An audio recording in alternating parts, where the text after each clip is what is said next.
Hi, this is Happy Layman. I'm continuing on the principles that I started to share on the last week or two. This is principle number 3, and this is what I have called the A-B theory. I know that's a funny term, isn't it? A-B theory. You know, people wonder, what in the world are you talking about?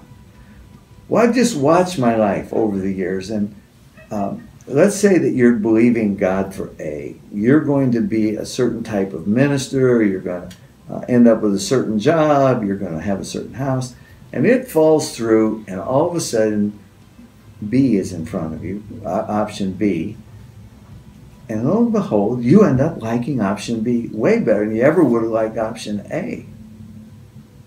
And so I call it the A-B theory. It happens all the time. I was going to be a millionaire and end up a pastor. Those aren't the same. That's A-B theory in action. You know, I thought some of my kids would be professional athletes, and they ended up not happening. They became something else. It happens all the time. I've seen people think that they're called to lead in one area, it doesn't work, and someone else, they lead in another area. Or perhaps somebody you think should be your spouse, and you end up with somebody else, and somebody else is just absolutely perfect for you.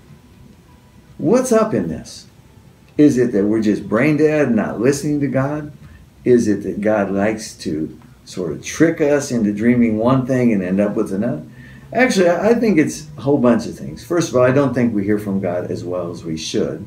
But I think sometimes God uses the A idea to get us thinking about it.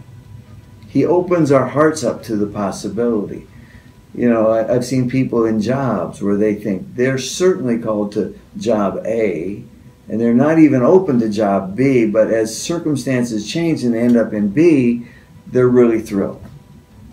You see, a lot of times, if we don't understand what God's doing in our life and we don't see the big picture, we're not listening well enough, we're pursuing things that probably aren't the best for us. I don't think it's sinful things necessarily, but God has a plan for us. I don't think He micromanages our lives. I don't think He demands we do certain things, but I believe He does have things that will help our lives go better. And so I would say, hold lightly to what you're thinking about, pursue it with all your heart, and then be open to God making an adjustment, and then embracing the adjustment.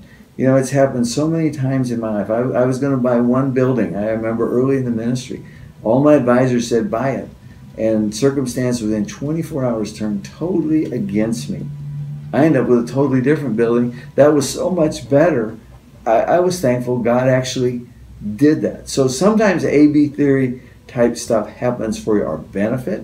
Sometimes it happens because we weren't thinking well. Sometimes it just happens, we don't have any explanation. But I can promise you this, God really loves you.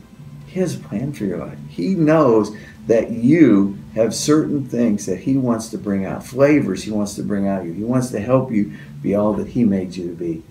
If you listen to what God's doing, follow the leading of the Spirit, you won't miss God. Don't worry about, should have I done A or should I done B? Just go with the flow. God will get you in the right place. Okay, see you next time.